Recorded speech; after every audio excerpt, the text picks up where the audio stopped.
120 people, a crucified leader, no money, no army, no political connections. 300 years later, 33 million followers and the Roman Empire on its knees. Over the last 3 episodes, we've examined the facts that virtually all scholars accept. We've tested every alternative explanation. We've heard what Rome and the rabbis said. Now comes the final question, the one that ties everything together. How did a tiny, terrified group of fishermen, tax collectors, and nobodies launch the most successful movement in human history? And what does the answer tell us about what happened in that tomb? Let's start with the numbers. The sociologist Rodney Stark, not a theologian, a sociologist, spent years modeling the growth of early Christianity. His conclusion: the movement grew at roughly 40% per decade. That's comparable to the growth rate of Mormonism in the 20th century. It doesn't require miraculous mass conversions. It requires sustained growth through social networks, family, friends, neighbors, trade partners, compounded over 3 centuries. And here's what makes this story different from every other religious origin story. We have a written record, a creed, that traces back to within a few years of the events. In his first letter to the Corinthians, Paul writes, "I delivered to you as of first importance what I also received."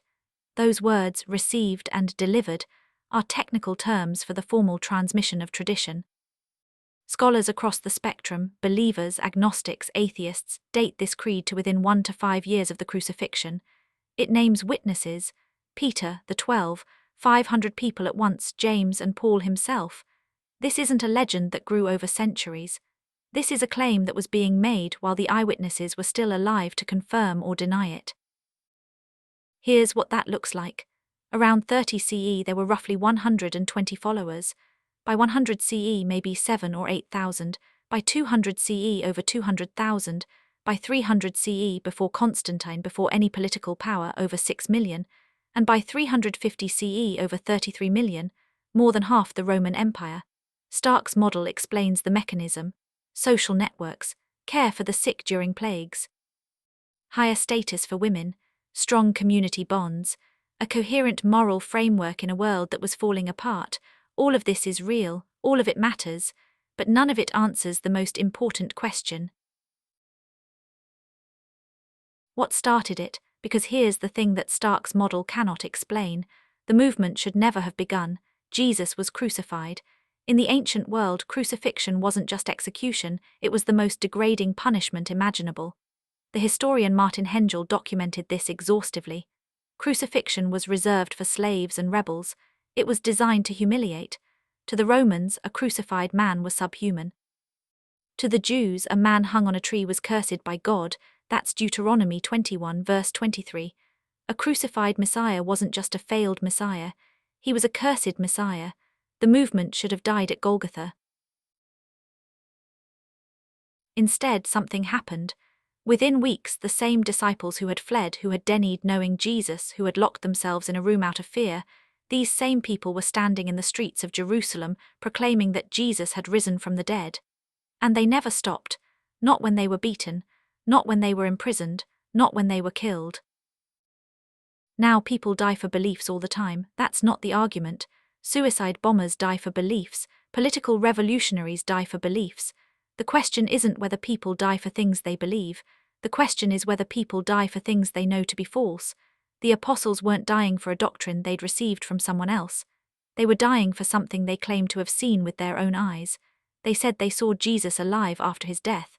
They said they ate with him, talked with him, touched him. If they made it up, they knew they made it up, and they died for it anyway.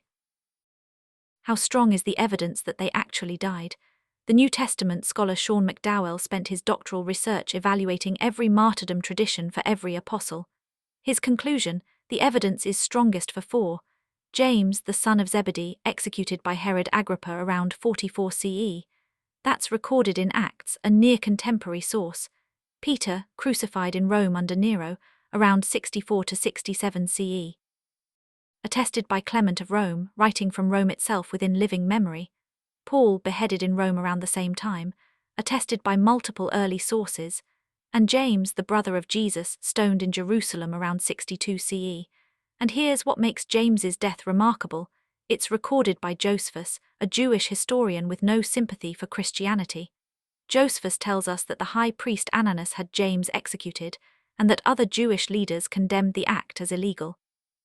For the other apostles, the evidence is weaker.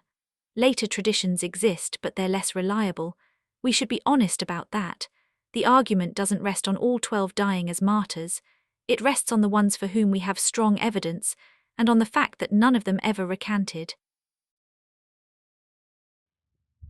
But martyrdom is only part of the picture. Consider Paul. Before his conversion, Paul was a Pharisee, a member of the strictest sect of Judaism. He was educated under Gamaliel, one of the most respected rabbis of his generation. He was zealous for the law, and he was actively destroying the church, dragging men and women to prison, approving of executions. Paul wasn't a sympathizer who gradually came around. He was the enemy, and then something happened on the road to Damascus. Whatever it was, it transformed the church's greatest persecutor into its greatest advocate. Paul spent the rest of his life being beaten, stoned, shipwrecked, imprisoned, and eventually executed, all for a message he had once tried to destroy. What did he gain? Nothing. What did he lose? Everything. Then there's James, the brother of Jesus. During Jesus' ministry, James didn't believe. The Gospels record that Jesus' own family thought he was out of his mind. James wasn't a follower. He was a skeptic. And yet after the crucifixion, James became the leader of the Jerusalem church. Paul calls him a pillar. The early creed in 1 Corinthians 15, the one that dates to within a few years of the crucifixion, specifically mentions an appearance to James. Something changed his mind, something powerful enough to turn a skeptical brother into a church leader, willing to die for the claim that his brother had risen from the dead. And then there's the testimony itself.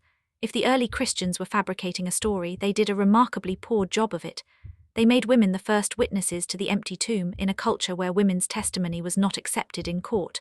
They recorded their own cowardice, the founders of the movement fleeing and hiding. They preserved Peter's triple denial. They included Jesus' cry from the cross, my God, why have you forsaken me?" a line that suggests abandonment by God. They admitted that Jesus' own family initially rejected him. These are not the details you invent. These are the details you include because they happened, and you're too honest or too close to the events to leave them out. There's one more piece. The scholar Larry Hurtado spent his career studying something most people have never considered: how quickly the first Christians began worshipping Jesus as divine. These were Jews, monotheists, people who would die before worshipping anyone other than the God of Israel. And yet, within years of the crucifixion, they were praying to Jesus, singing hymns to Jesus, baptizing in his name, and sharing a ritual meal in his memory. Paul's letters from the 50s, just 20 years after the crucifixion, reflect worship practices that were already well established. The Aramaic word Maranatha, come Lord, is preserved untranslated in Paul's Greek letter to the Corinthians, Aramaic. That means this prayer originated in the earliest community in Jerusalem, among Aramaic-speaking Jews within years of the events. Hurtado called this a mutation in Jewish monotheism, an unprecedented explosive innovation. Something caused it, something big enough to make devout Jews do what no Jew had ever done: worship a recently crucified man as God. Now there are naturalistic explanations for all of this, and they deserve to be taken seriously. Social networks explain how Christianity spread, but not why it started. Roman roads and a common language helped, but other religions had the same advantages, and none achieved this growth rate. Christianity's appeal to women and the marginalized is real, but it's a consequence of the movement, not its cause. Cognitive dissonance theory suggests the disciples doubled down after their expectations were shattered, but it doesn't explain why they invented an entirely new category of belief, or why Paul and James converted when they had no prior expectations to protect. Grief hallucinations are a real psychological phenomenon, but they're individual, not collective, and they don't explain the empty tomb or the conversion of hostile witnesses.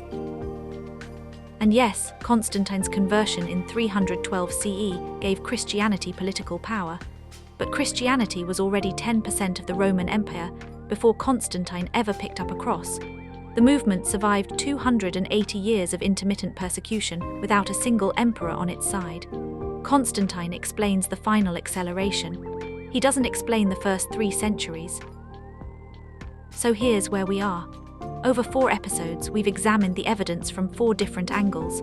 The historical facts that virtually all scholars accept, including the empty tomb, the post-mortem appearances, and the disciples' transformation. The alternative explanations, swoon theory, stolen body, hallucination, legend, and why historians have found each of them inadequate. The hostile witnesses, Tacitus, Josephus, Pliny, the Talmud, who confirmed the events while trying to discredit the movement. And now, the sociological explosion, 33 million followers in 3 centuries, launched by a catalyzing event that no naturalistic theory has fully explained. This evidence does not prove the resurrection. Let me say that clearly. Historical evidence cannot prove a miracle. What it can do is narrow the options, and the options have narrowed considerably. Something happened after the crucifixion, something that transformed cowards into martyrs, something that converted a persecutor and a skeptic, something that made devout Jews worship a crucified man as God, something that launched a movement so powerful it outlasted the empire that tried to destroy it. Every naturalistic explanation accounts for some of the data, none of them accounts for all of it. The Christian claim is that Jesus rose from the dead. It's an extraordinary claim, and extraordinary claims require extraordinary evidence, but the evidence is, at minimum, extraordinary in its own right. A creed dating to within years of the events, hostile witnesses who never denied the empty tomb, martyrs who died for what they claimed to see, a persecutor who switched sides, a skeptical brother who gave his life, a worship revolution with no precedent in the history of religion. You can look at this evidence and conclude that the resurrection happened. You can look at it and conclude that there must be a naturalistic explanation we haven't found yet. Both positions require faith in the evidence, or faith that a better explanation is coming. What the evidence does not allow is indifference. This is not a question you can shrug off. Because if it happened, it changes everything about reality, about death, about meaning, about what kind of universe we live in. And if it didn't happen, then the most influential movement in human history was built on a mistake. And that, too, tells us something profound about what it means to be human. We started this series with a question: did Jesus rise from the dead? We've examined the evidence as honestly as we know how. We haven't hidden the counter-arguments. We haven't exaggerated the data. We've tried to follow the evidence wherever it leads. And where it leads is to a question that remains genuinely open and genuinely important. The evidence is on the table. What it means is up to you. I want to leave you with one thought. Throughout this series, we've tried to treat this question the way a detective would treat a cold case. Start with the evidence. Test every theory.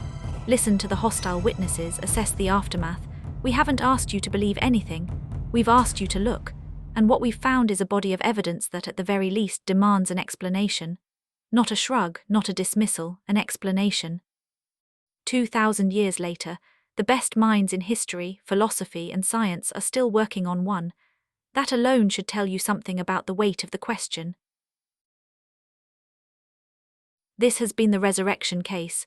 4 episodes, 1 question. Thank you for watching and for thinking.